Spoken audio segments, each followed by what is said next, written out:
Dollar के मुकाबले रुपया धड़ाम या रुपए ने तोड़ा गिरावट का अब तक का सारा रिकॉर्ड। ऐसी सुर्खियां तो हम सब ने देखी हैं। और ये सब सुनकर ना एक सवाल तो मन में आता ही है। तो सवाल ये है कि भाई ₹1 $1 के बराबर हो क्यों नहीं जाता? आखिर सरकारें कुछ करती क्यों नहीं हैं?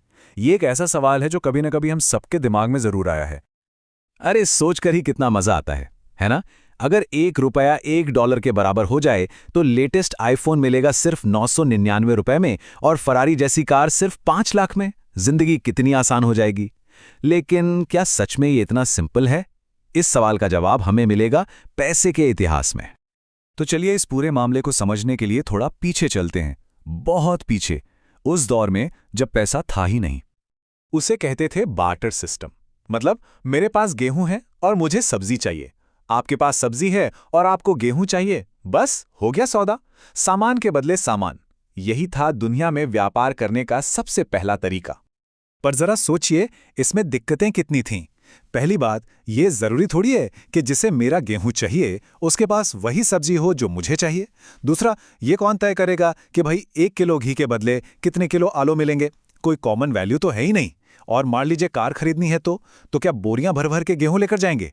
इन्हीं सब झंझटों की वजह से सिक्कों का जन्म हुआ। और जहां तक हमारे रुपए की बात है तो उसका इतिहास तो भाई बड़ा शानदार रहा है। 16वीं सदी में शेरशाह सूरी ने इसे एक फॉर्मल शक्ल दी। मुगलों ने इसे ट्रेड के लिए भरोसेमंद बनाया और फिर ब्रिटिशर्स ने इसका इस्तेमाल और भी फैला दिया। एक टाइम था जब भारतीय रुपया गल्फ देशों से लेकर ईस्ट अफ्रीका तक कई बड़े बड़े ट्रेडिंग हब्स की ऑफिशियल करेंसी हुआ करता था। तो सवाल उठता है कि अगर हमारा रुपया इतना पावरफुल था तो फिर ये डॉलर किंग कैसे बन गया? इसकी कहानी शुरू होती है सेकेंड वर्ल्ड वॉर के बाद की दुनिया से। देखिए, सेकेंड वर्ल्ड वॉर ने ना पूरी दुनिया की इकोनॉमी को तहस नहस कर दिया था। और उस मलबे के ढेर पर एक देश दुनिया की सबसे बड़ी इकोनॉमिक पावर बनकर उभरा, और वो था अमेरिका। तो 1944 में दुनिया के बड़े देश एक नई इकोनॉमिक व्यवस्था बनाने के लिए मिले और यहां अमेरिका ने खेला एक मास्टर स्ट्रोक। उसने कहा, देखो हमारा डॉलर सोने से जुड़ा है, आप हमें डॉलर दो, हम उसके बदले सोना देंगे। मतलब डॉलर की वैल्यू सोने के बराबर हो गई, एज गुड एज गोल्ड। फिर क्या था, ब्रिटिश पाउंड जैसी दुनिया की दूसरी बड़ी करेंसियां भी डॉलर से जुड़ गई और देखते ही देखते डॉलर बन गया इंटरनेशनल ट्रेड का नया बादशाह। क्योंकि उस वक्त हमारी करेंसी ब्रिटिश पाउंड से जुड़ी थी तो हम भी इसी सिस्टम का हिस्सा बन गए। और जानते हैं 1947 में जब भारत आजाद हुआ तब $1 कितने का था? सिर्फ ₹4.16 का। तो फिर सवाल वही है, ये ₹4 से ₹80 के पार कैसे पहुंच गया? आखिर किसी करेंसी की असली वैल्यू तय कैसे होती है? चलिए इसे एक बड़े ही सिंपल से उदाहरण से समझते हैं। मान लीजिए 2 आम के बाग हैं। मान लीजिए 2 देश हैं, X और Y। दोनों को 100 रुपए दिए गए और दोनों ने 100 आम के पेड़ लगा दिए। अब देश X ने क्या किया? उसने सारे आम बेचकर खा लिए। उसकी इकोनॉमी वहीं की वहीं रही। लेकिन देश Y ने दिमाग लगाया। उसने आम की गुठलियों से और पेड़ उगाए, आम का जूस बनाया, अचार बनाया, मतलब नए नए प्रोडक्ट्स बनाए। उसने अपने 100 रुपए से एक बहुत बड़ी इकोनॉमी खड़ी कर दी। तो अब जाहिर सी बात है, देश Y के 100 रुपए की वैल्यू देश X के 100 रुपए से कहीं ज्यादा होगी। मतलब सीधा सा है, किसी देश की करेंसी की वैल्यू उसकी इकोनॉमी के साइज और उसकी प्रोडक्टिविटी पर डिपेंड करती है। आज भारत समेत दुनिया के ज्यादातर देश इसी फंडे पर चलते हैं, जिसे कहते हैं फ्लोटिंग एक्सचेंज रेट सिस्टम। इसका मतलब यह है कि किसी करेंसी की कीमत मार्केट में उसकी डिमांड और सप्लाई तय करती है। जिस देश की इकोनॉमी जितनी मजबूत, उसकी करेंसी की डिमांड उतनी ज्यादा। लेकिन अब कहानी में आता है एक बड़ा ही मजेदार ट्विस्ट। क्या होगा अगर मैं कहूं कि कभी-कभी कमजोर रुपया असल में देश की इकोनॉमी के लिए अच्छा होता है?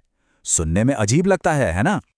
भारत की वित्त मंत्री निर्मला सीतारमण ने एक बार एक बड़ी इंटरेस्टिंग बात कही थी।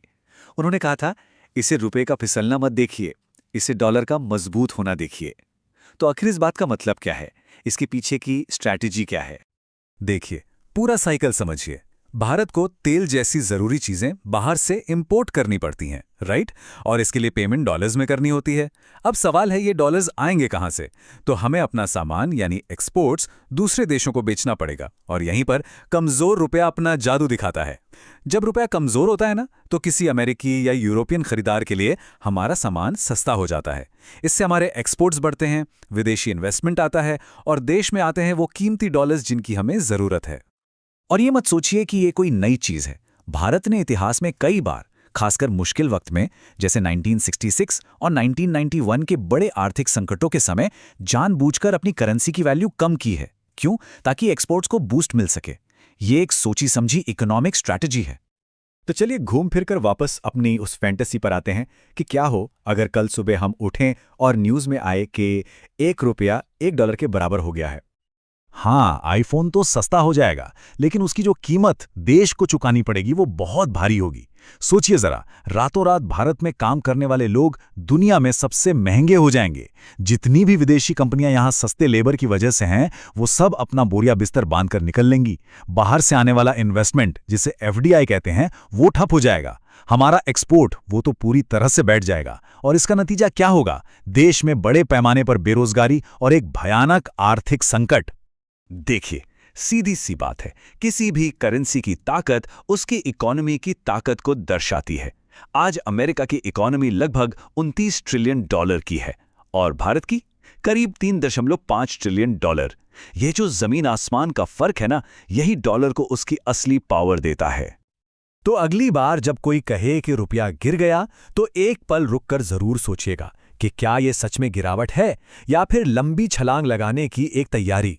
क्या एक कमजोर दिखने वाली करेंसी असल में कमजोरी की निशानी है, या फिर इकोनॉमिक मजबूती पाने का एक स्मार्ट टूल?